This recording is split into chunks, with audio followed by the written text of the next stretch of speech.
In this lecture, we will turn to the text itself. I will first describe my turn to the text, and later I will give a cleaner description of how phenomenology could have been applied to the text.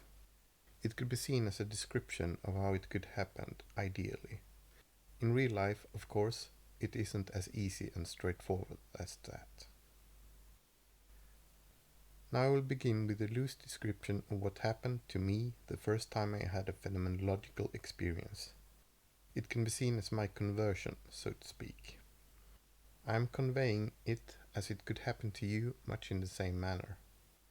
And if you understand how it can happen, it could hopefully help you to manage some uncertainty before it happens. If you are at the beginning of your learning experience concerning phenomenology, you will probably feel a bit insecure. This is perfectly fine. You could soon be about to understand a lot, if you persevere. Learning phenomenology is not like learning maths or grammar. You don't get a clear method or technique that you can apply to a certain set of problems with clear answers. It's not as clear-cut as that. It is difficult both to understand the method and to get into the attitude. Furthermore, it could be even more difficult to see a problem on which it can be used. I hope it will be easier through these lectures.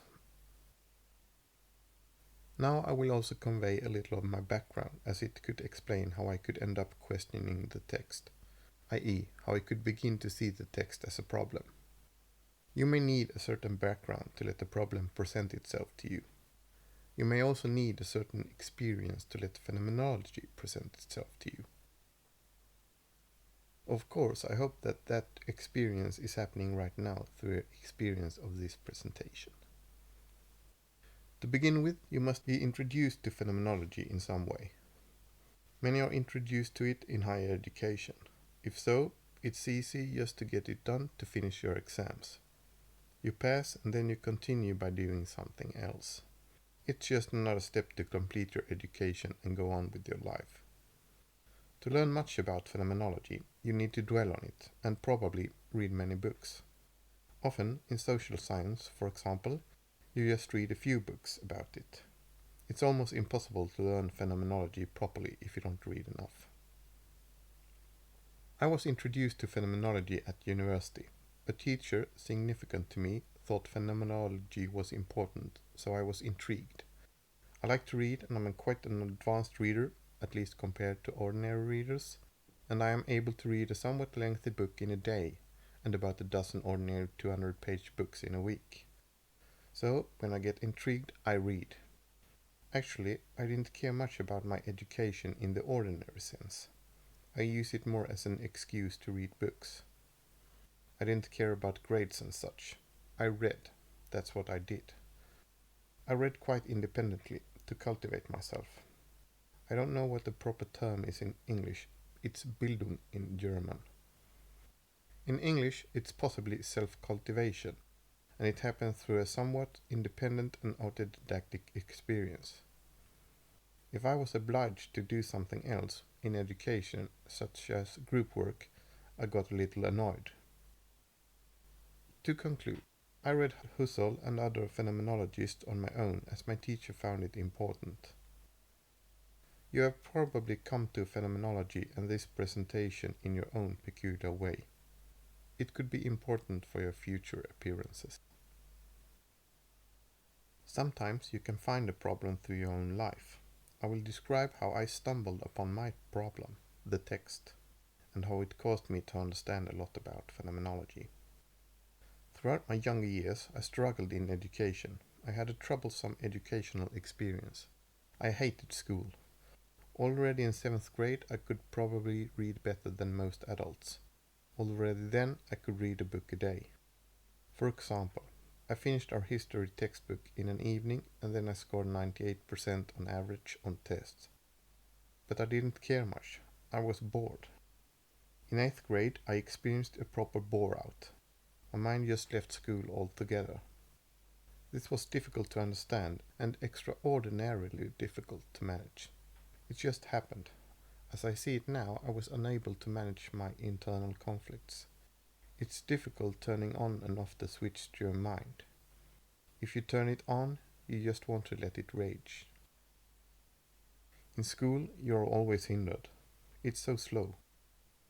Listening to a lesson or a lecture is torturous. It should not be allowed. It should not be mandatory. You must try to stay awake, as it seems I share this fate with Husserl, who also experienced that. If you read, on the other hand, it's a completely different matter. When you read, your mind is on fire. In school, it's stone dead. I couldn't handle this difference. It's almost a borderline experience, a little reminiscent of the highs and lows of mania and depression. It's much easier to say somewhat low than to suffer the real lows after a high. You need to numb yourself and seek pleasures elsewhere, as in sports. It's incredibly difficult to turn off the switch when your mind excels. It's as if your experience runs high but must stop running. Every time, every day, every hour. In 8th grade I switched off, and then I stayed switched off during the rest of school for almost 5 years. I hoped it would be better at university, but it turned out to be a disappointment. In higher education, in Sweden, a course often consists of about 1,000 pages, which you read in 2 or 3 days. But now, I was better equipped. If you skip lectures and read a lot, you get intellectually nourished and you don't need to switch off. You can let your mind rage. As I later found out, bore-outs happen to gifted people. I don't know if I am one. I don't see myself as very smart. I think too much. I am too independent and I struggle too much. I just know how to read. You could experience problems if you read 2 to 3 times faster than most other pupils and students. You easily get bored. If you're able to read at 500 VPM when others read at speeds of 100 to 250 VPM, it will be difficult. You may think it's advantageous, but it's very difficult to manage psychologically. At least for me. If you could have skipped school and only written tests, you could have finished school quite early. But this is not allowed, at least not in Sweden. Homeschooling, for example, is not allowed. We have a duty to be in school. We are forced to sit listening. We are forced to get bored. As I see it, you need not be very intelligent. You do not need a high IQ to experience the same problems as gifted students. You only need to know how to read. Later, I thought I should write a master thesis in pedagogy. My teacher, the significant one, once said that I had to read Foucault. So I bought and lended a dozen books as I had a week free. Read about a book a day until I came to Discipline and Punishment. When I read Discipline and Punishment, I turned from the book and began a para-analytical reflection on reading. I saw before me how different people were disciplined by texts and reading. But what began as a para-analytical reflection soon turned into a phenomenological reflection. First, I turned to the world, but then I turned to consciousness and posed questions about what a text is and what reading is. First, I was object-oriented and then I became action-oriented. As I did this, a free imaginative variation entered my reflection. It just happened. It happened somewhat serendipitously. I variated and ideated the text into a cluster text. It just happened. I did not use phenomenology consciously. I didn't set out to use it. And at the time it happened, I didn't see it as phenomenology. At the time, I didn't realize it. I did that 1 or 2 days later. After the reflection, I couldn't sleep. I stayed up all night. This is how the cluster text and phenomenology appeared to me. This is how it happened to me. This is what happens when you let your mind rage. It's so wonderful when it happens. Right now, you can see a list of some of the answers I gave to my questions on what a text is and what reading is. There should actually be more propositions on that list, but with this list I just want to show how it happened. As you see, it's quite easy to relate the different propositions to question the ordinary text, and that is what I did. If you're only listening to this, you need not look at the screen. I hope this will be the case throughout this lecture series. Right now I'm only showing a couple of propositions that will make you understand why I could change the text. Among the propositions are that we jump forwards and backwards when we read, and that different spaces are used. As those propositions entered in the same act of consciousness, they got related, and thus I could change the text through a free imaginative variation. Quite simple. After that experience, I read a couple of hundred books and wrote readability to develop the cluster text. It was my best year of learning ever. It's my only good year of learning this far. Nobody hindered me. My mind could seek its own way forward. I could let it rage, and I needed that badly. For once I could learn as I thought one should. It was like a healing process for me. And now you're experiencing the fruits of that experience. What I want to show by this exposition about how I came to understand more about phenomenology is that it could happen to you much in the same serendipitous manner. If you dwell on it, your mind could sort it out, and one day it may come to you in full power. Usually, our minds try to sort things out. As I see it, it's one of the essences of consciousness. Prepare yourself, persevere, and then hopefully it will happen. I hope this series is a stepping stone to such an experience for you. It's possible that I wouldn't have found the cluster text without my many years of suffering. That is why I described it. I hope I have managed to suffer responsibly. I think it was Goethe who said that philosophy is a way to suffer responsibly. Often it could be difficult to help yourself when you are suffering, but in such a case you can find solace in helping others. I hope the cluster's text will help you and others, and hope that you can use this exposition to understand phenomenology. In the beginning, phenomenology is difficult. You're possibly experiencing that right now. It's difficult to grasp. In such a process, understanding is spread over time. Sometimes it happens in small steps, and occasionally you may experience a large leap. I hope the experience you are about to do right now, through this lecture series, would cause you to make a leap. When you actually will be able to use phenomenology on your own, in another setting, you will experience another leap. It happened to me when I read Foucault, which is strange, but at that occasion I understood much in a single leap. Much fell into place. I saw a whole phenomenological program before me. I hope this will happen to you. It's a wonderful experience when it happens. It took me many years to develop the cluster text. If I was right, everybody else was wrong. Even science was wrong. So I felt I had to be meticulous. I felt I had to produce a rigorous phenomenological account of the text. I felt what Husserl felt at one point, that I wanted clarity and that I couldn't live without it. I had to know. This is also a strange experience. Quite often you feel so close to dead philosophers. It's as if their mind is touching yours. It's also a wonderful experience when that happens. With all this, I want to make it clear for you that if you are struggling, it could still be worth it. If you persevere, there are wonderful experiences to be had. Some say that philosophy is not worth the effort, that it's better to study a STEM subject. I'm not so sure. You will possibly make more money easier by doing so. You will possibly struggle less.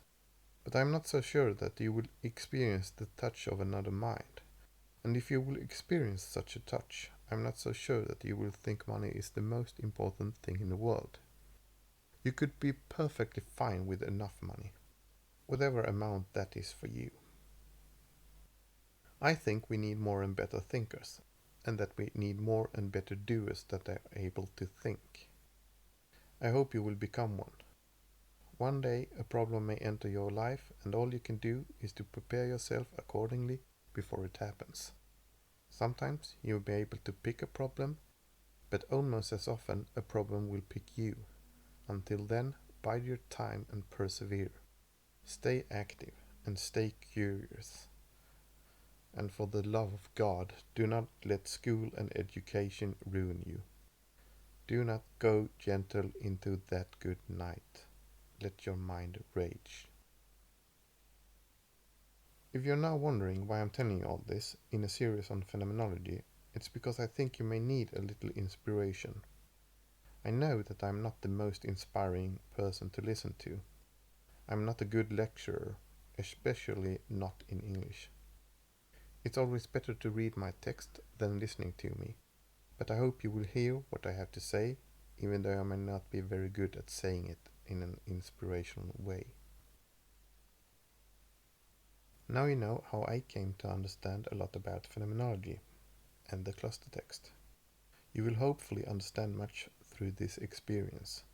In that case, your experience will be different from mine, but I hope it will still be a wonderful experience for you. Now that you have got a quick recap of phenomenology, and you know that you possibly could come to understand it in a strange way, we can soon proceed to the text itself. Through the text, I hope you will experience a leap in your knowledge in phenomenology. But first, I will mention a little about problems. In phenomenology, we all always start from our life world, and we will always return to it. Thus, we must find a problem in it, or a problem must find us. This means that something must stand out as a problem. Through its context, a problem must be seen as a problem. But how does that happen? This problem was stated already in Plato's dialogues, in Meno. Socrates says, "I want to look at this along with you and inquire into what exactly it is." And Meno answers, "And in what way will you inquire into something when you do not know at all what it is? What sort of thing that you do not know will you put forward as an object of inquiry? And even if, at best, you do encounter it, how will you know that it is the thing that you did not know?" This is the famous Meno paradox. If we don't already know what we are looking for, seeking is impossible. And yet, if we do already know, seeking is unnecessary. So, the paradox implies that seeking is either impossible or unnecessary. But from experience, we know it's both possible and necessary. Still, concerning text, people have found it impossible or unnecessary. Throughout history, a text is often the first object scientists, philosophers, and others have intended. A text often lay right before them, but they couldn't see it as a problem in a fruitful way. Plato was skeptic about reading. He suggested that all texts should be learned by heart, so he could be excused. But later thinkers had the opportunity to see the text as a problem, but denied it. It was probably too easy to see something else as a problem and get caught up in it.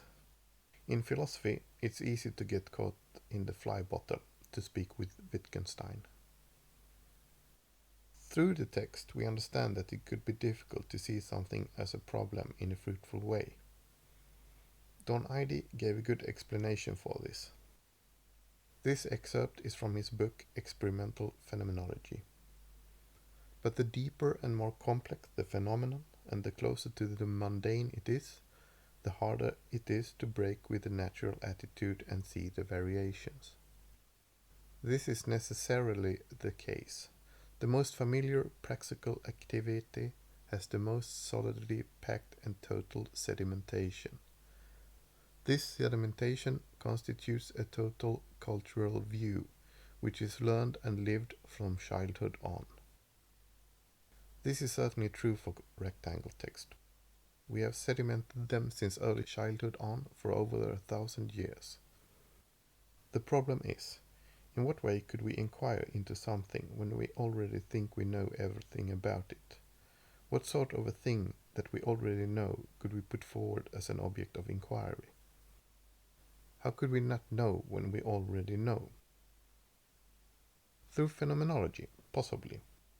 If you learn phenomenology, you could try to describe how something well known appears to you and get surprised. And now, as I have made all the above clear concerning problems, we can turn to the text.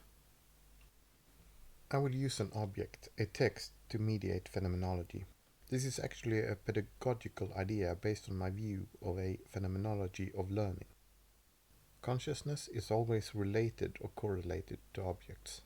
Consciousness is always consciousness of something, of an object. Thus, it could be easier to learn something through an object. I got this idea from the significant teacher of mine, and I have tried to expand on it.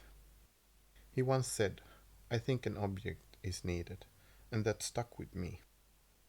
This means that it could be easier to understand phenomenology by letting the phenomenological thoughts manipulate an object than to present them as abstract theoretical thoughts.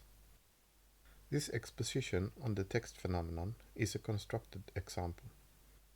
I am presenting it as an ideal form of phenomenological inquiry so that you can understand how it could happen ideally.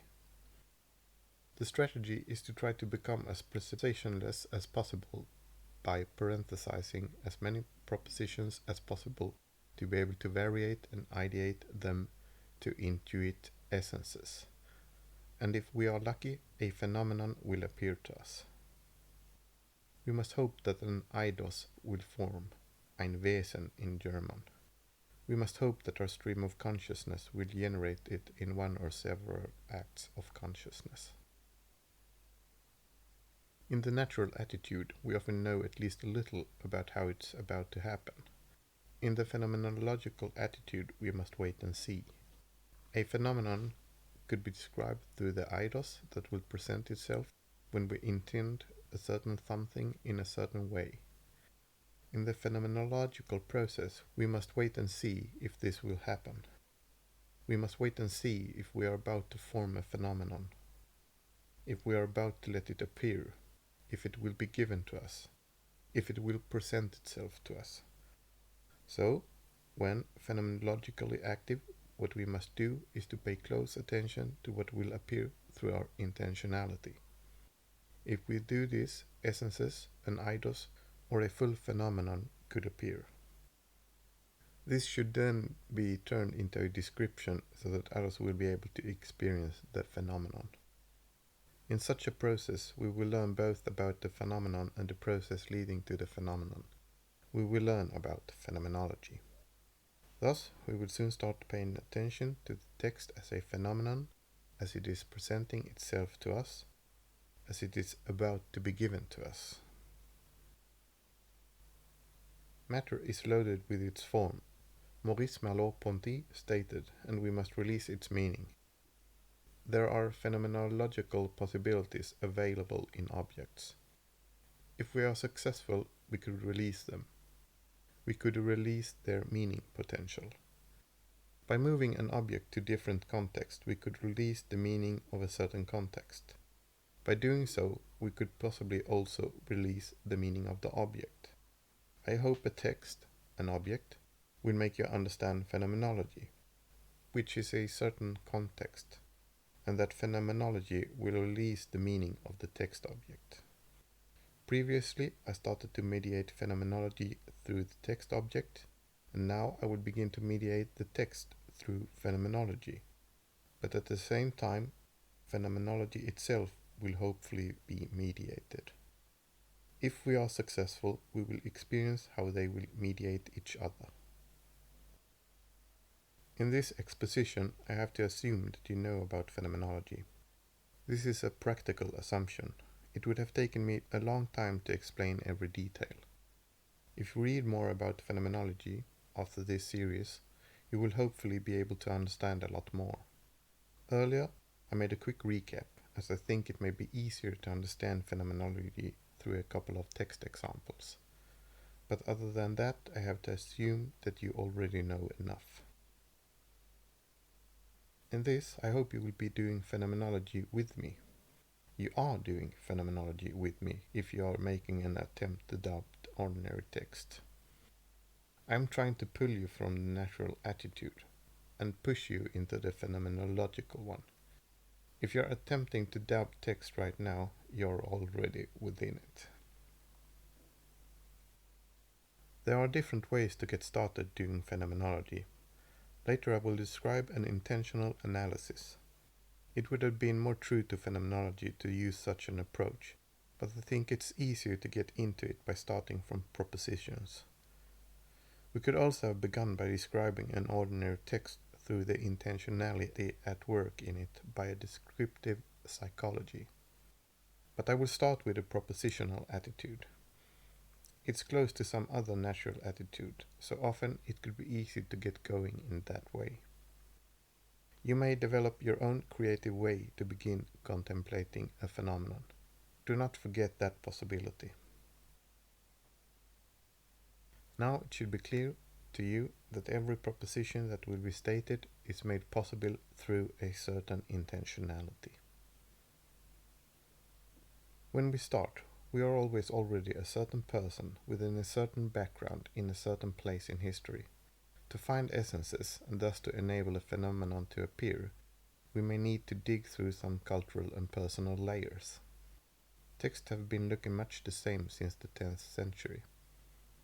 If you once again take a look at the Exeter book, you will notice that it looks much like our books. It's from 970 CE.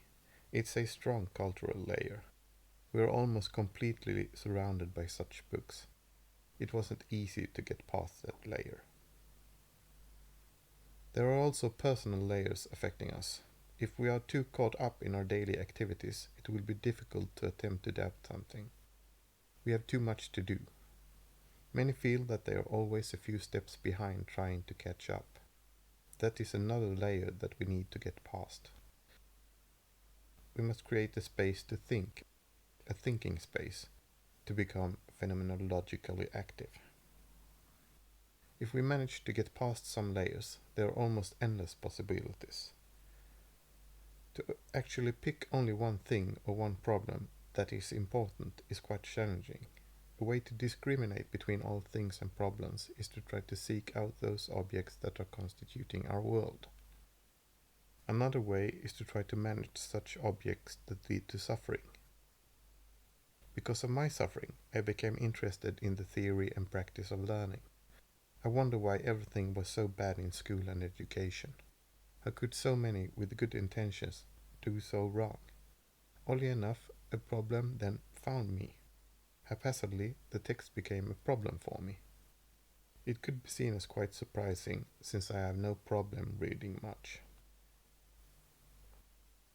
Right now, I'm trying to make you see the text as a problem. You may never have experienced this before. A text is what it is. It creates situations that need to be managed. Now you must try to peel off some cultural and personal layers to actually inquire about the text. You must begin to see it as a problem, as something in need of an investigation, as a cause worthy of exploration. It could be wise to pick important problems. Texts are important. If you're able to read at 500 words per minute, you will learn differently. If you can read an extensive book a day, you will choose to do so more often. If you do, the world constituted in consciousness will be different. You will get other horizons. You will probably not attend lectures, you will not sit listening, or stand lecturing. You will probably write text and expect people to read them. Right now, you could be listening to this, for example on YouTube or in another setting, but you could have read the same amount of words. Listening to this is slow. You could do that if you're taking a pause from your reading or if you're about to go to sleep. Otherwise, it's much faster to read it, especially if you're an advanced reader. This text consists of about 65,000 words, or this presentation. The 7 lectures.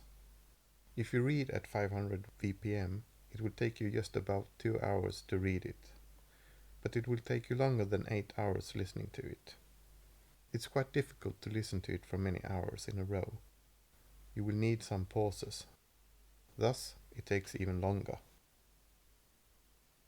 This should make it clear that if cluster text will cause more people to read better, the text problem is an important problem. When we have a problem, it's still difficult to know how to get started doing phenomenology. To get started, you must break with the natural attitude, and it can happen in many different ways, not rarely haphazardly. When you have managed to do that, i.e., when you have entered the phenomenological attitude, you can continue to the eidetic attitude.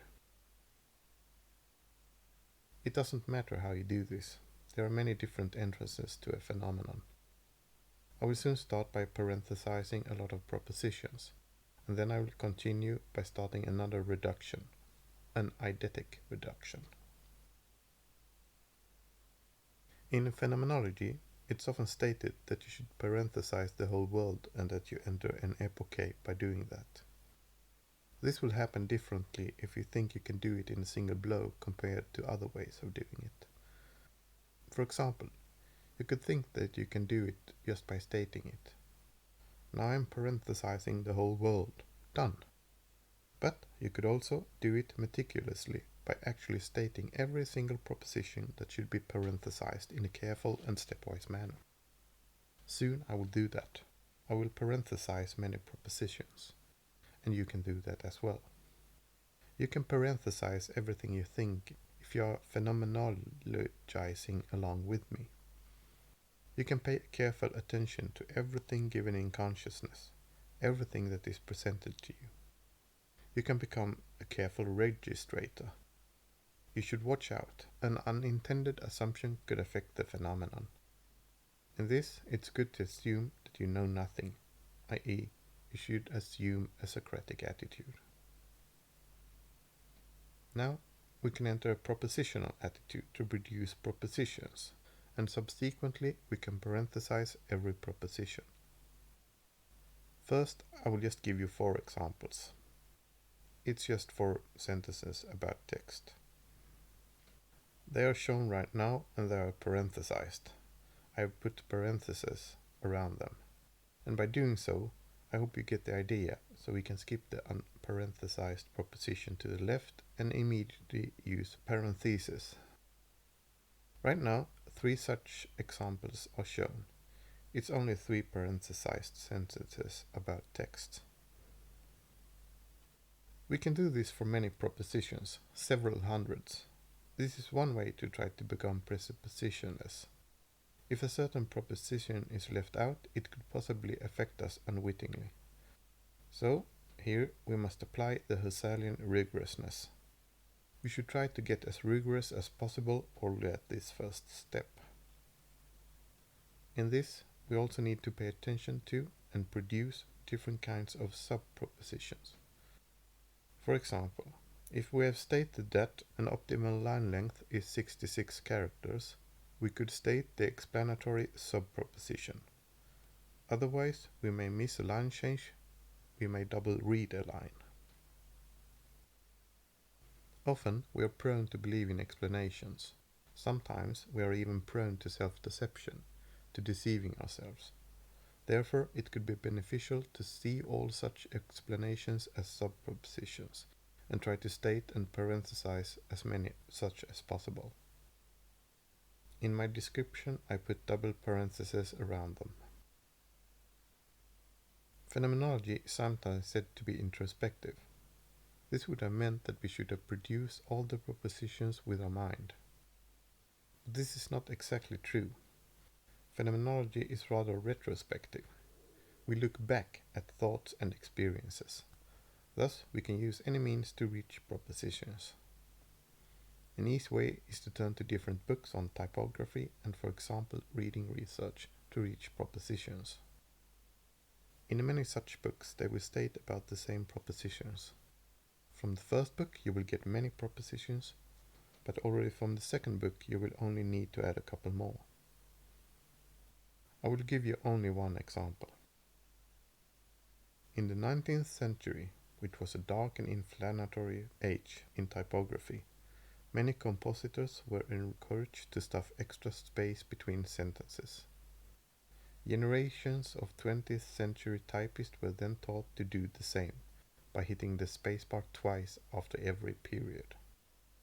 Your typing as well as your typesetting will benefit from unlearning this quaint Victorian habit. That's 3 sentences that need to be parenthesized. And we can also add an explanatory sentence. 2 spaces don't look good, therefore they should not be used. This is an excerpt from Robert Bringhurst's The Elements of Typographic Style, a popular book on typography. We tend to listen to authorities and experts, so it's very important to collect such propositions, as they could affect us unwittingly. We can also turn to research, for example Keith Rayner et al.'s book Psychology of Reading, which I recommend.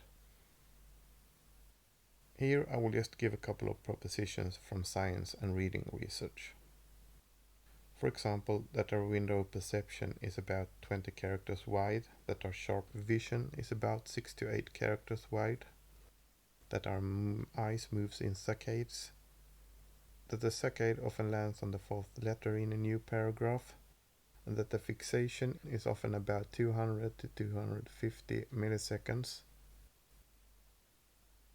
Of course, we could collect many such propositions, many hundreds. I will not show them, you have to imagine them. Furthermore, we should not constrain ourselves to the use of language.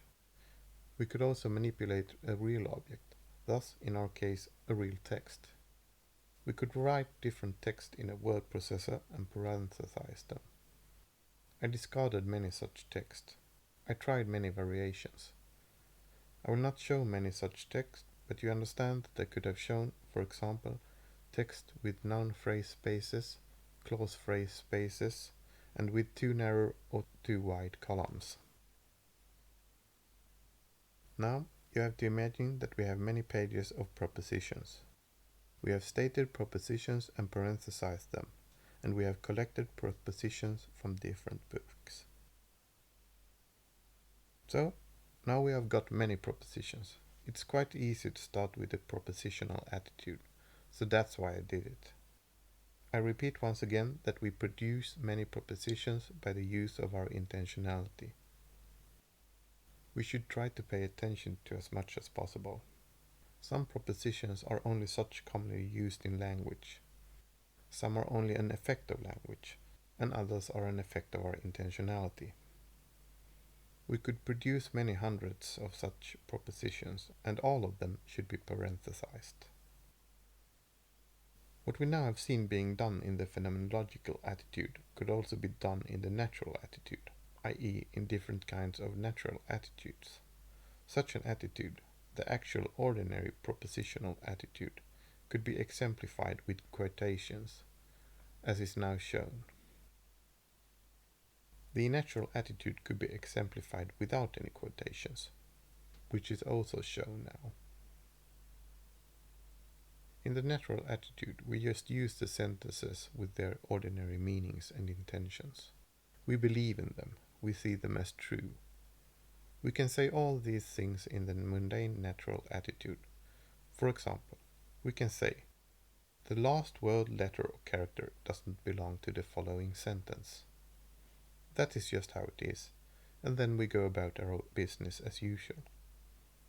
This happens in idle talk and common sense. We just talk and assume things. But we can also express the proposition in a propositional attitude. As with before, we can make this clear by quotations. Quote, the last word, letter or character don't belong to the following sentence. End of quote. In the propositional attitude, we can do many different things. We can ask whether this is a proper sentence and answer that question. Yes, it's a proper sentence. There is a subject and a predicate. We can also try to validate or falsify it, as in science. Is that what this sentence takes to be true actually valid? Often, in science, the scientific natural attitude is used, and often a common kind of ordinary scientific attitude is used. Concerning text, you have often let a couple of hundred students read a text for a couple of minutes, and then you use that as empirical evidence. In the propositional attitude, you can also do linguistic analysis. You can, for example, ask what a word or sentence means, or what they mean in different contexts, or what they should mean. This is often done in philosophy, but also in science. As you see, scientists, philosophers, phenomenologists, and ordinary people use about the same methods, but often in slightly different ways depending on the context. If we are really careful and rigorous in this proposition producing first step, we will end up with many parenthesized propositions. This should enable us to become as presuppositionless as possible. Now we could attempt to doubt each and every proposition, and that is how we possibly could become presuppositionless. I will give an example concerning sentence spacing. I will read them to you. Sentence spaces are often one space wide. Earlier, sentence spaces were a little larger. Many typists used to use 2 to 3 spaces. In margin-adjusted text, sentence spaces vary with 15 to 30%. Earlier, sentence spaces were a quarter of an EM. Today, sentence spaces are often a fifth of an EM. We should attempt to doubt them by variations and ideations. An attempt to doubt these propositions could be done by free imaginative variation, or in short, by variation. We can vary, or as I say within phenomenology, variate as it is closer to ideate. For example, the sentence spacing could be differently wide, as is now shown. It could be 1, 3, 5, or 7 spaces wide. Of course, it could be any size in between. It could be 1.3 spaces or 4 spaces wide. You get the idea. I'm using curly braces for this step. Close to variation is the process of ideation. This means that we could produce new words or new meanings. We could, for example, call the different sentence spacings and the text they produce by different names, as is now shown within square brackets. A text with a one space spacing could, for example, be called a single space text, and so on.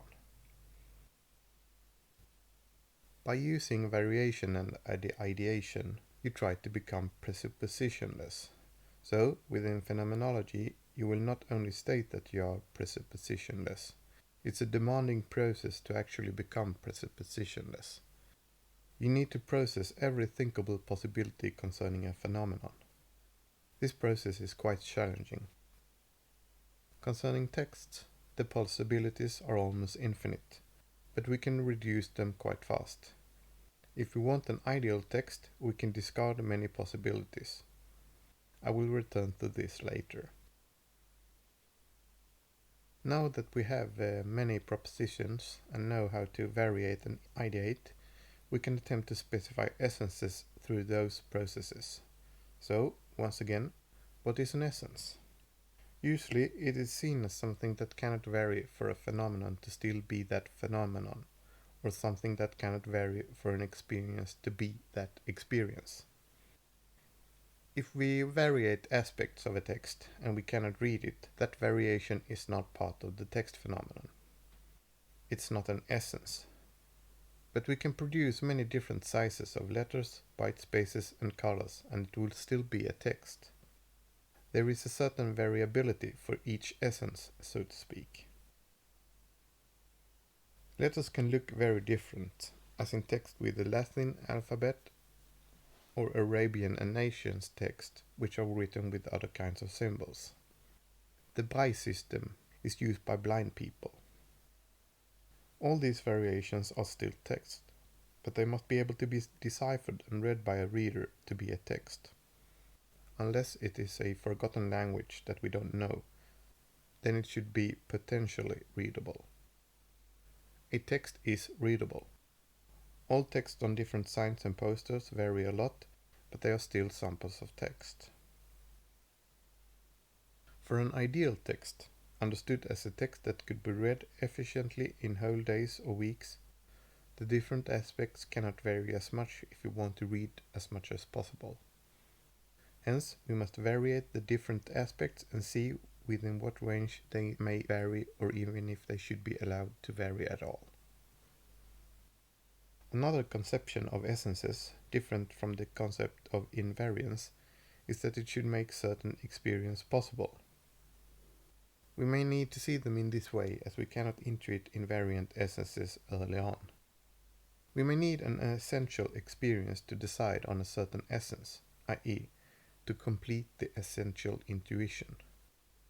We need to proceed from an essence to its existence in a lived experience.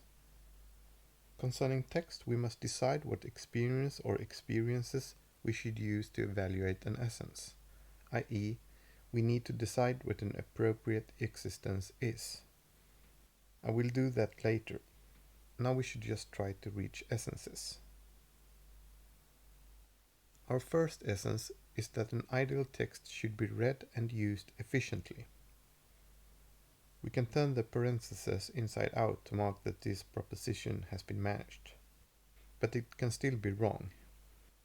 Now, as I am doing phenomenology, I must accept and start from it, but you, who are also doing phenomenology after me, must probably still attempt to doubt it. You should not believe in it, you should attempt to doubt my proposition. You must set this essence within parentheses. Later, you too may come to realize that the outer parentheses can be removed. You must find a process to do that. As a simple example of essences, we can begin with the margins of a text. After some consideration, after some variations and ideations, we will probably reach the following essences. The outer margin is a thumb space. The bottom margin is a fold space. The top margin is a note space. The inner margin is a no-bent text space. Every time you think about these spaces, these margins, no matter how much you variate and ideate them, you will always end up with the same descriptions stated above. They are apodictic. It will happen every time. They will never change. Thus, those are some of our essences. The expressions thumb space, fold space, note space, and no-bent text space can be seen as ideations. At this stage, it's difficult to variate their sizes. It's difficult to variate their sizes in our minds.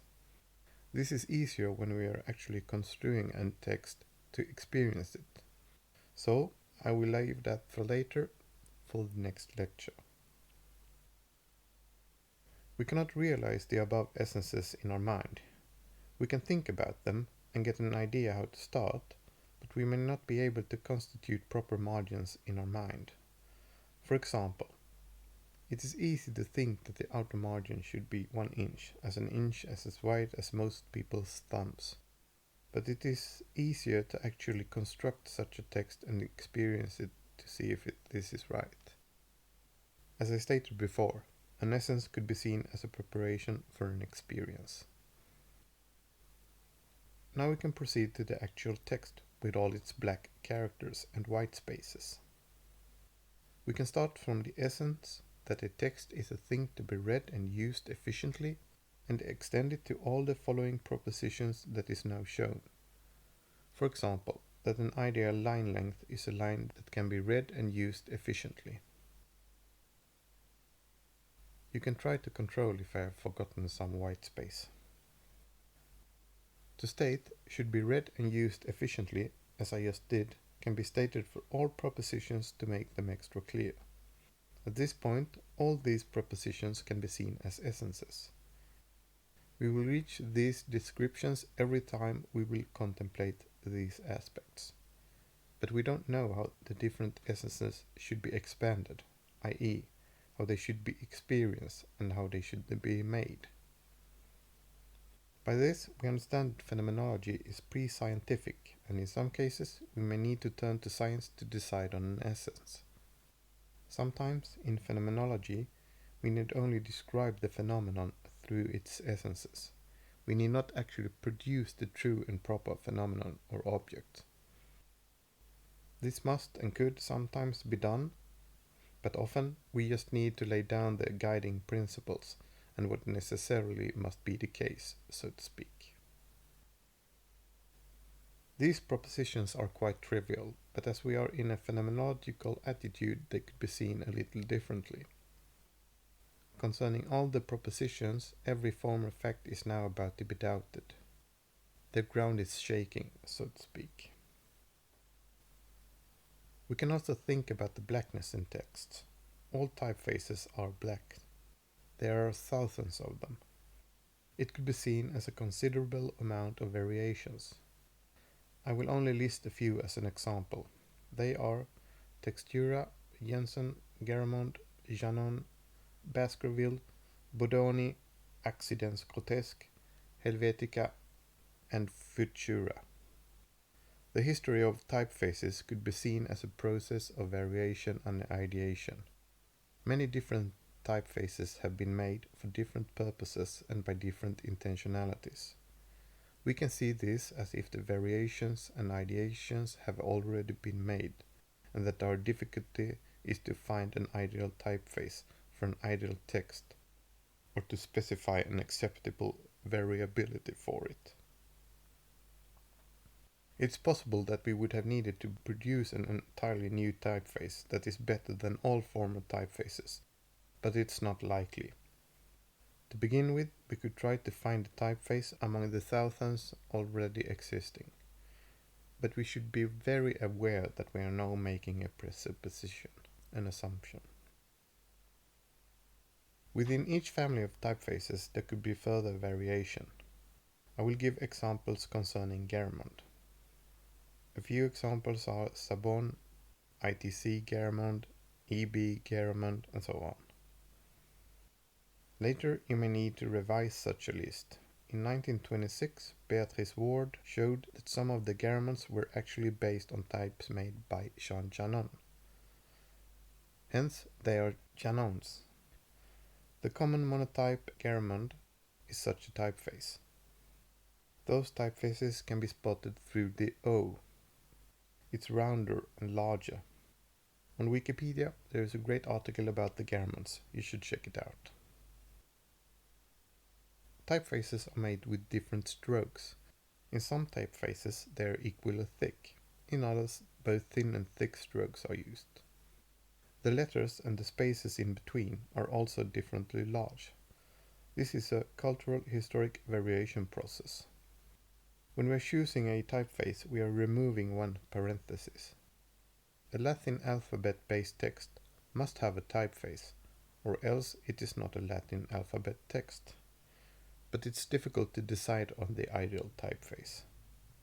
One demand could be that it should not use too much ink, another that it should not be disturbing, and a third that it should be open and free.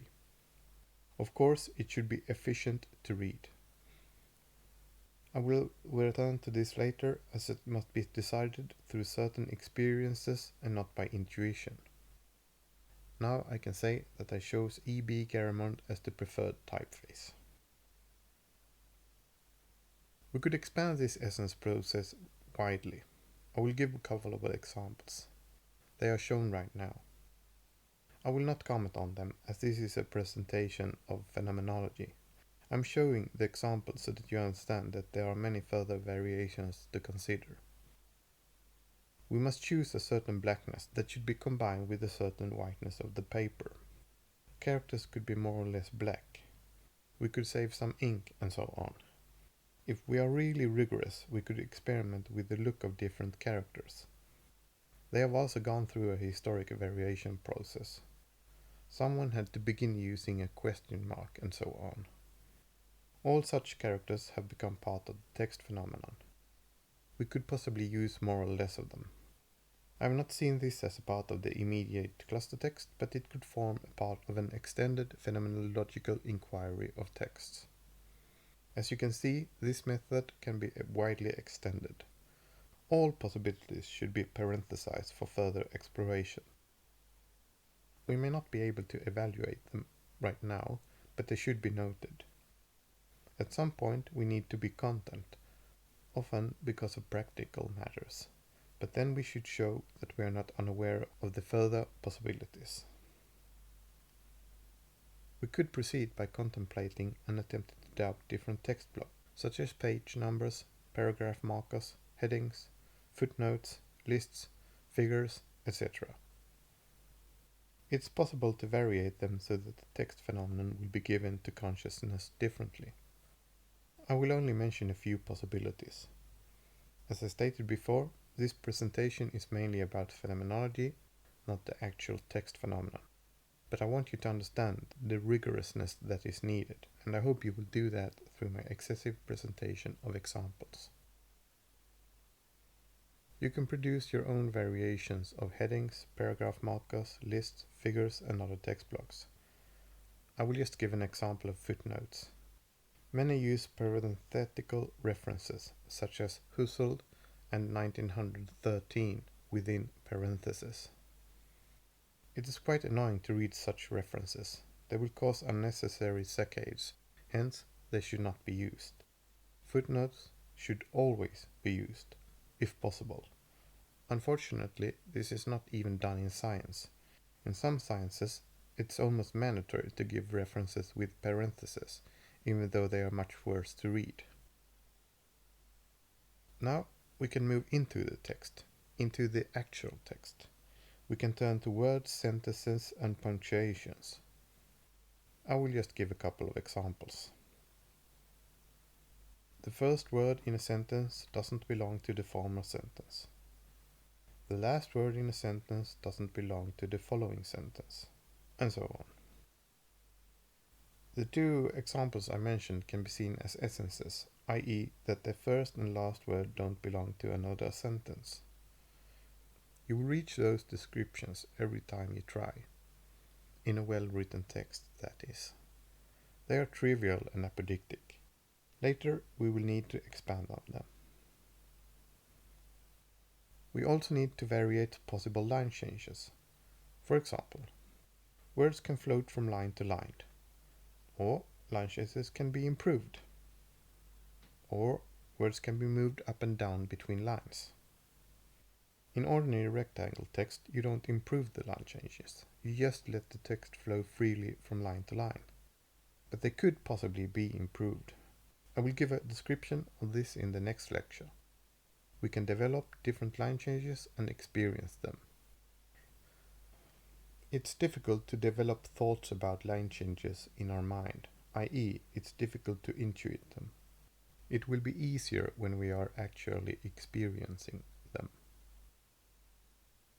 We can also think about different characters. An ideal text should use ideal characters and letters. In my view, the common use of Z's in American English is unnecessary. It could be better to use S's. In German, they are removing etz, the double S or sharp S, right now. In American English, many Z's could be changed to S's. In Sweden, we changed a few letters a couple of 100 years ago, in the 16th century. We changed AU, AE, and OE to Ö, Ä, and Ö. In German, UE became U with the umlaut. It's possible that some vowel sounds in English could benefit from such a move. In French, many diacritics are used, such as the cédia, acute accent, grave accent, circumflex, diaresis, and trema. They could possibly also be used in other languages. They could possibly improve our reading and thus lead to another text phenomenon. It's also possible that we should change some spellings or even words altogether. It could have been beneficial to us if common words always were short. If there is a long common word, we could change it to a shorter one.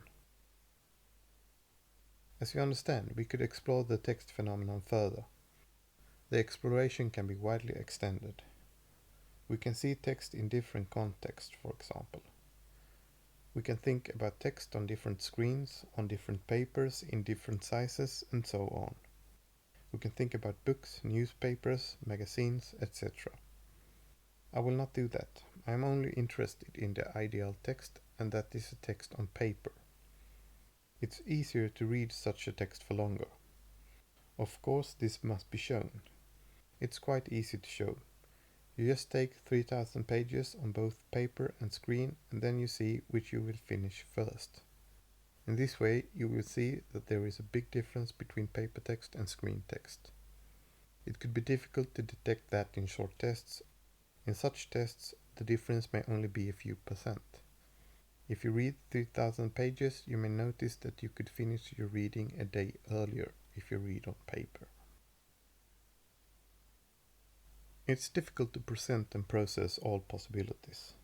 I hope I have given enough examples so that you understand phenomenology. It's always a problem how far you should extend your inquiry. For example, it could be important to consider the phenomenology of reading or the phenomenology of comprehension or understanding, as they are close to the text phenomenon. They could even be seen as being important parts of the phenomenon. It's about the phenomenology of the text in use. I will not do that here. Here we have to be content with managing the form of the text object as a phenomenon, and discard its content expressed through language. We will read in a certain way, understand in a certain way, etc. But here I will only focus on the form of the text page and the actual text. There is still plenty to contemplate. It's also important to get it right before we think about questions concerning reading and understanding. The phenomena of reading and understanding could change with the different text object. As you understand, it's possible to add further layers of meaning. For example, I have assumed that we are preparing for pure text without pictures. If pictures are added, another layer is added. It can change how a phenomenon will be given. You could also ponder questions such as whether it's better for some to listen to a file instead of reading. In such a case, assuming that everybody should read text is an erroneous assumption. Before we expand the essences, we must first variate and ideate the proper way to expand them. To do that, we need to experience some essences. We'll soon return to this. Here is a list of some of the essences we need to experience. Margins, line length, sentence spacing, word spacing are a couple of examples. Remember that these could depend on each other. An important step is to show all dependencies. I will point out some of them later. Some aspects will be taken for granted. For example, in our case, the Latin letters and different standardized characters, such as in punctuations. Note that these are presuppositions. In an act of consciousness, we consider wholes, parts, and units of parts to let a phenomenon appear. The parts must be given not too far from each other if they should be able to appear in the same act. This is about increasing the probability for a phenomenon to appear, for it to be appropriately given in consciousness. If you are reading a list, it could be easier to see connections between the different aspects. I think that is why I managed to let the cluster text appear. I got the thoughts that we should not jump back when we have read a sentence, and that sentence spacings could be different in an act of my stream of consciousness, i.e., they were not too far apart from each other. It's possible that you must do that concerning some phenomenon important to you. You must prepare to do that when you do phenomenology. Right now, I am introducing many parts to you, to your consciousness concerning texts. They are made available to you so you can contemplate and attempt to doubt them. You have probably not done that before. You haven't learned about text in this way before. A difficulty when you are doing phenomenology is that you must state the obvious. Most of the time it feels really strange to do so. You must probably experience it as beneficial to appreciate it. I hope I have already presented some such cases so that you understand that it could be beneficial. As I already have mentioned a couple of times, this inquiry could be widely extended. All parts can be explained in detail with examples. Practical concerns will always force us to draw a limit. When you are thinking about essences, you're probably already thinking about the experience of the essences. For example, you're probably already thinking that you need to test reading a text. If you do, further questions report themselves. Should you then read a text that you already understand or a text that you don't understand? How will that affect the test? For example, if you read news articles, will you always read them in the same way? Or will they be read differently depending on your interest? This is quite complicated. I tried to get out of all such problems by reading the same content for 2 whole days. I assumed that if I could read a text for longer in 2 days, I could accept it as a better text and a more proper text phenomenon. These later ideas can be seen as other kinds of parenthesizings. If you could exclude some aspects and still get closer to the thing itself, in our case, to the text itself, it could be wise to do so. By excluding the phenomenology of reading and understanding, and by reading for 2 days instead of 10 minutes, I hope this was successful. You have to consider this. When you are doing phenomenology and are trying to reach essences in another area, you may need to use a similar approach. A much later step in the phenomenology of text, after we have reached the ideal text form, is the phenomenology of an actual text. A text with a defined and distinct content. This is about the phenomenology of the constitution of meaning as we read, about what happens in our mind body as we read, about how the meaning of a text is given to us in consciousness. It's about comprehension and how we will understand the text. This could be seen as a part within the phenomenology of learning. Right now, you're taking part in a learning process, and thus you could try to extract and put into words a theory of understanding or comprehension, i.e., what moves that will make you understand something. In variation theory, it's said that it's important that certain critical aspects are held constant, that some must be varied in sequence, and that some must be varied simultaneously for a certain phenomenon to appear, i.e., for a certain understanding and thus a certain learning to come about. And all the variations should happen in the mind of a reader. It's not about what is stated in the text. They could be the same, but that must be tested empirically, and it will not happen in the same way for all readers. If you comprehend, you will be able to read faster. This is important when we test different aspects. We must test them with text of equal content. An important lesson from this is that extensive text could be read faster than compact texts. If you understand faster, you will read text faster, and that could be easier with extensive texts. Unfortunately, many within academia are taught to write compact texts. They may be using the wrong assumption, i.e., that it is faster to read a compact text. But it could also be that they only want to save paper.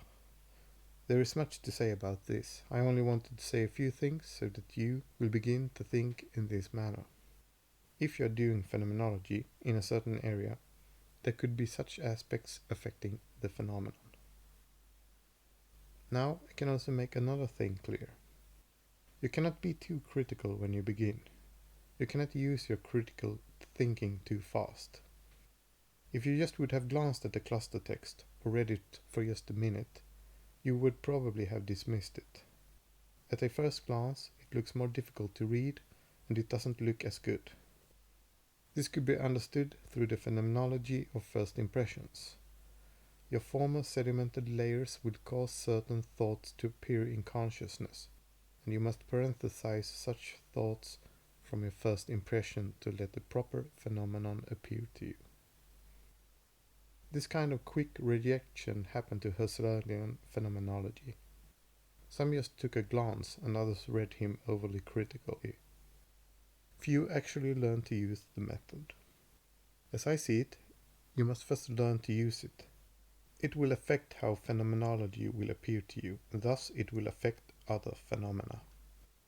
It will affect how you will use phenomenology to let phenomena appear. This is difficult.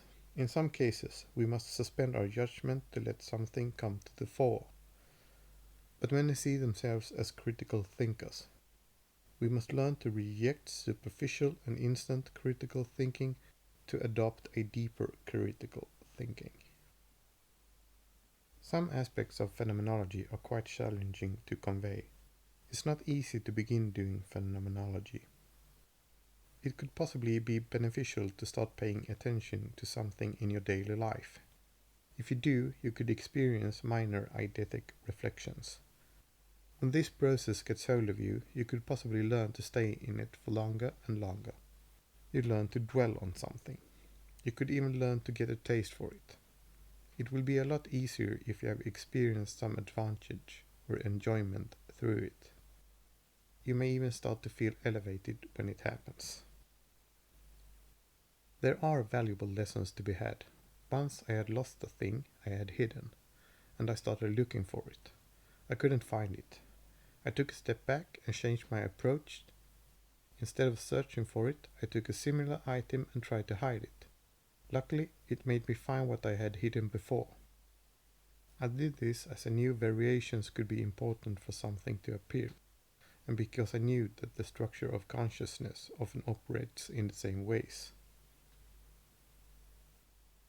A further lesson concerning the structure of consciousness could be important. Some are afraid that they will forget something if they don't write it down. Sometimes this will happen, but often your mind will most likely come up with the same idea if you prepare consciousness in the same way. So, if you put yourself in the same spot, you will most likely think about the same thoughts. As you realize, there are insights close to phenomenology that can be used to facilitate your daily life. It's quite wonderful when you notice them. I hope you have understood that through my exposition. Quite often, many question why they should learn something. Why should you bother to taking an interest in phenomenology? It's a fair question. I hope you understand why you should bother to do it a little better now, or at least after you have experienced this lecture series. There are different ways to begin doing phenomenology. I could have begun this exposition in another way. One example is that we could have started with questions and answers to produce propositions. That is another way to variate and ideate. Sometimes it's easier to do it in this way. I will not show an example of that, as I think that you are able to imagine that we can ask questions and give answers quite extensively. We can pose questions and give answers to different propositions that we encounter concerning texts. Another way to begin is to look at an actual text and begin to question it to produce propositions. As I stated before, you could take a book on typography and do this. It could have been another way to begin. Now that we are about to turn to experiences, i.e., that we are about to expand some of our essences, I should mention another thing of importance. In phenomenology, we want to describe how something is experienced in consciousness. It's not about what is actually happening from an outside view or a third-person view. Concerning text and reading, for example, our eyes will move in saccades, and some saccades will be regressions. But we will not see or experience them in consciousness. We will not notice them directly, only indirectly as fatigue. They happen, but they are already managed by consciousness. Hence, we experience the result in consciousness. When we read, we experience the text more like a video sequence or a flow of meaning and our reactions to that flow. We are experiencing a kind of dual stream of meaning. We are not experiencing the many different images assembled by our eyes from every text line. We do not arrange multi-layered letter images to understand the text. In a sense, we are not even experiencing the words or the sentences. We are not interpreting them. In most cases, their meaning is given almost immediately to us. Advanced readers are able to read quite fast, and the meaning of the text is just given to them. This givenness we notice when we interpret or read something in the wrong way. When it happens and we notice it, we may need to reread that section. If we look into the eyes of someone else when they are reading, it will be a different story. If we do that, we will see that the eyes move in saccades. In phenomenology, we must problematize what an experience is. We must try to give a full description of it. In an experience of text and reading, we may need to be aware of both the opportunities, both the first person and the third person perspective, as they could affect how the text phenomenon would be given to consciousness. In another sense, we are experiencing the saccades and regressions. We are indirectly experiencing the way our mind must assemble a text through the layered images it receives from perception.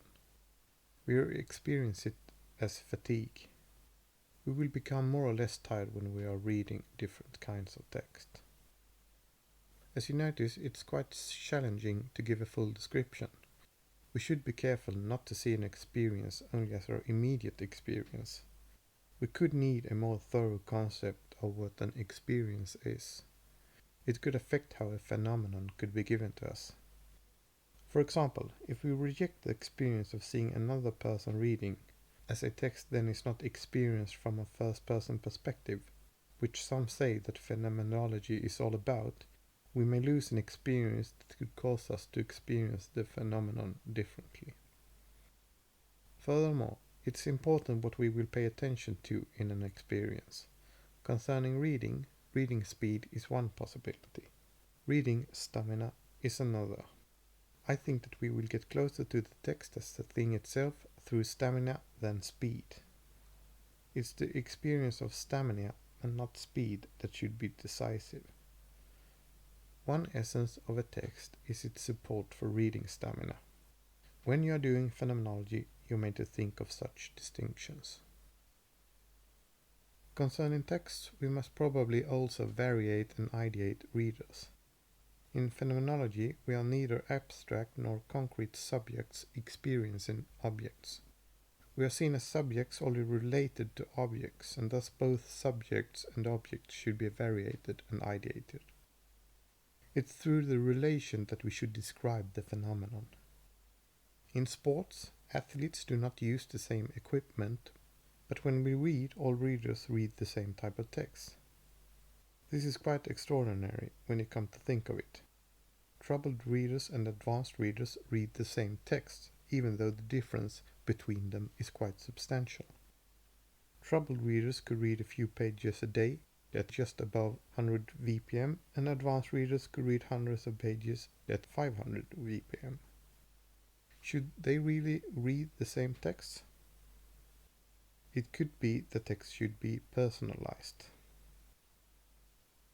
All readers may not experience an aspect in a text in the same way.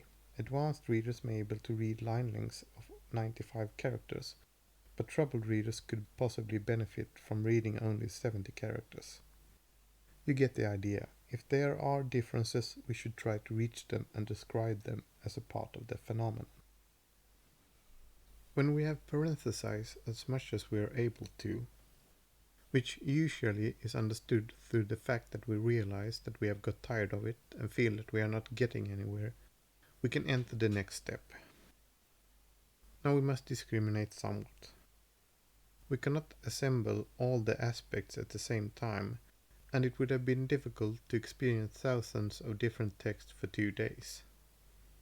In phenomenology, it's often stated that the sides of a cube or a house cannot be seen all at once, i.e. that we are only experiencing profiles of the cube or house. But in some peculiar way, the whole cube or house is still given to us all at once in and by consciousness. The other sides are said to be appresented or co-presented in consciousness. There is something similar concerning texts, at least when we are producing them. Concerning a text, we cannot focus on all its aspects at once. When we are focusing on one aspect, all the others will fall into the background and form a horizon. The present aspect can be seen as a profile, Abschattung in German. The dismissed alternatives are in the background and could be close to come into the foreground if we are almost aware of them. So what we must do is to try to keep certain aspects close to our stream of consciousness. We must improve the probability for certain aspects to appear simultaneously if that is what is needed to experience an essence of the whole phenomenon appropriately. Already at this stage, already in our mind, we could start assembling a text from the different possibilities of the different essences. If we think about how we read, most of the time, our eyes will move in saccades forward, but sometimes regressions will happen. Already in our mind, we could try to improve this process. We could try to expand an essence in our mind. I will not describe that now, but it's possible. It's much easier when we are constructing a real text. But before we turn to the world of experiences, it could be important to imagine a text or imagine reading a text. It's a transcendental move in which we could think about the conditions for a phenomenon to appear through experience. In this step, before we turn to experiences, it's common to feel anxious. You really don't want to have forgotten something. Furthermore, what we must have accomplished now, which is not easy, is that we must have begun to release ourselves from our former self. There could be alternative selves that must come into being for a phenomenon to appear. What we also must have begun is to release the former object. There could be alternative objects that must come into being for a phenomenon to appear. The relation, i.e. the phenomenon, could release both the subject, i.e. the self, and the object. In our case, yourself must be about to become a cluster text reader, and the object, the text, must be about to become a cluster text. Now I hope we have come far enough. I have tried to be so thorough that you will be able to understand phenomenology. I have tried to point out a couple of problems that could be similar in another reflection concerning another phenomenon. At this point, we should almost feel a little weary. We should feel that we really have tried to find all the possible essences needed. I wanted to exemplify that. You probably needed to persevere a little to stay focused during this presentation. It's the same when you're actually doing phenomenology. Right now, you're experiencing this within a couple of hours. In reality, this took me several years. I began by thoroughly investigating the possibilities of white spaces, such as phrase and clause spaces. But before that, I had to write 900 pages of text, and I used that experience to prepare myself by reading hundreds of books. After that, I had to change the 900 pages for every critical aspect, and I didn't know which they were from the beginning. I began with the phrase spaces, and when I couldn't get accustomed to them, I tried clause spaces. I rejected many possibilities. Later, I had to experiment with different line changes. It was exhausting. When I was finished, I hadn't contemplated all the microtypographic possibilities. So, in my first book, I didn't care to manage them. Some typographers have stated that they are important. I thought they didn't affect reading much and that this should be shown. But now I think microtypography is important. Texts look much better when they are well made. But it will not affect our reading much. But, as you probably understand, I felt I also had to write books on typography to clarify some typographic possibilities. So I did. And it took some further time. Now, you should know more both about the text and about phenomenology. I think I understand why Husserl stated that much practice is needed to do phenomenology. There are so many almost unrecognizable distinctions that possibly must be made for a phenomenon to appear appropriately. There are so many sources of error. Concerning language, Wittgenstein used the metaphor of a road map and said that we should put up some road signs in our use of language. The same applies when we are doing phenomenology. Do not turn left here. If you do this, you could miss something. Take that road, not that road. Take a detour. Turn around and trace your way back. You need to take another route. I try to do a little of that in this description. I hope you have got it now.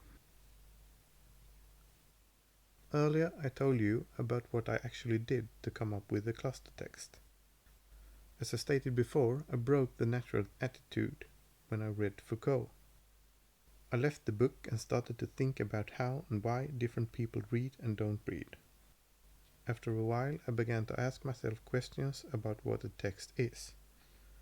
I produced a number of propositions concerning what a text is, and then I started to ask myself questions about what reading is, and produced a couple of propositions about that. Some of them are once again seen right now. Among all these propositions, I related a few of them, and that's how I inserted extra spaces in the text. I thought that we should not jump back over a larger white space if we already had passed it. Quite simple. Anybody could have done it. I wrote such a text, tried it, and noticed that it could be read a little better. As I have already told you, I then tried many possibilities for many years, and that's how I ended up with the final cluster text. But now I'm jumping ahead. Earlier, I gave you lists of parenthesized propositions and of essences, and I gave you some examples of variations and ideations. They may need a little extra attention and clarification. We need to turn to the phenomenological method of free imaginative variation. Concerning free imaginative variation, I will begin with an example. Some have said that Jean-Paul Sartre really understood intentionality and that he was able to give some really good phenomenological descriptions. Here is what he wrote about his attempt to imagine a text and learn from it. Our attitude is, indeed, one of observation, but it is an observation which teaches nothing. If I produce an image of a page of a book, I am assuming the attitude of a reader. I look at the printed pages, but I am not reading. Actually, I am not even looking, since I already know what is written there. Sartre also stated that nothing can be learnt from quasi-observation, from imagination. Sartre took an existential approach to phenomenology, who could be seen as an existential phenomenologist or phenomenetician in my vocabulary. As seen in the quote, he could only accept existence as a source of knowledge. He saw himself as a phenomenologist and he took a text as an example. But he didn't use Husserlian phenomenology and free imaginative variation to produce different kinds of texts. Not in his mind and not any real texts. At that occasion, he could have produced a cluster text, but he didn't. If you're doing phenomenology along with me right now, you're probably doing it better than Sartre. And you're probably not agreeing with him. You're probably already imagining a text that is much better than all former texts.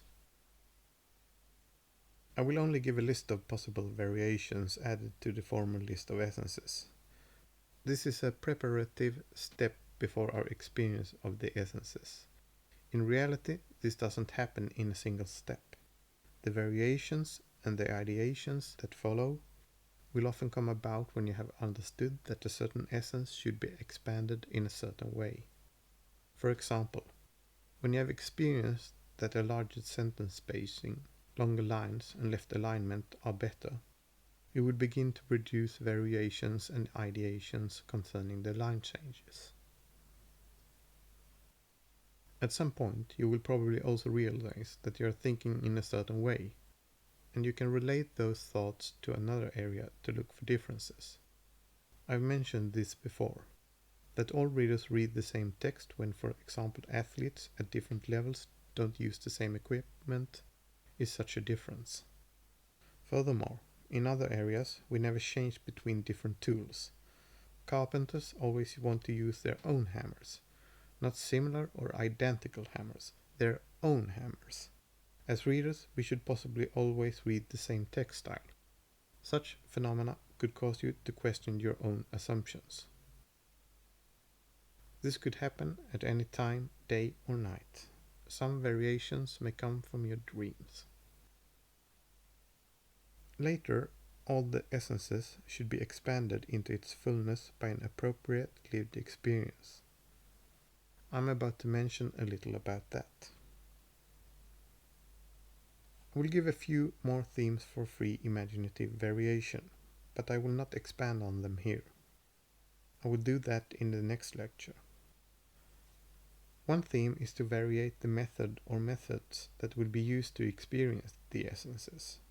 We need to decide what should count as an appropriate lived experience. An experiment in which we read for a couple of minutes is not the same as reading a text for a whole week and then change to reading another text. We must variate the method we should use to expand our essences. Furthermore, we must variate the person doing the experience or using the method. An advanced reader could possibly detect errors average readers cannot. If you read at speeds of 500 words per minute, you could be more disturbed by certain aspects. At higher speeds, everything that is annoying could be more annoying and thus noticeable. We also need to variate certain guiding ideas, if we can. This is a difficult step. It could be easier if you are knowledgeable in philosophy. There could be certain ideas, close to metaphysical ideas, unwittingly guiding us. Seeing a text as a thing could lead us to see it in one way. Seeing it as a tool could possibly lead us to see it in another way. And seeing it as an extension of our body is a third option. Seeing something as a thing, tool, or extension of our body could cause that something to be given differently to us. It is seen in different structures, so to speak. We may easily look at things and use tools. This will be clearer later. Now it should be clear that we should try to pay attention to guiding ideas, if possible. The general idea now, when we have essences or an idea of another phenomenon, is that we must try to expand from that essence or idea, and we must do this in the appropriate manner so that the appropriate phenomenon will be given to us, i.e., so that we could let it appear. We must do a proper expansive phenomenological experience, as I am calling it. Now we will leave the life of the mind and turn to the experience of the world to better be able to describe our phenomenon.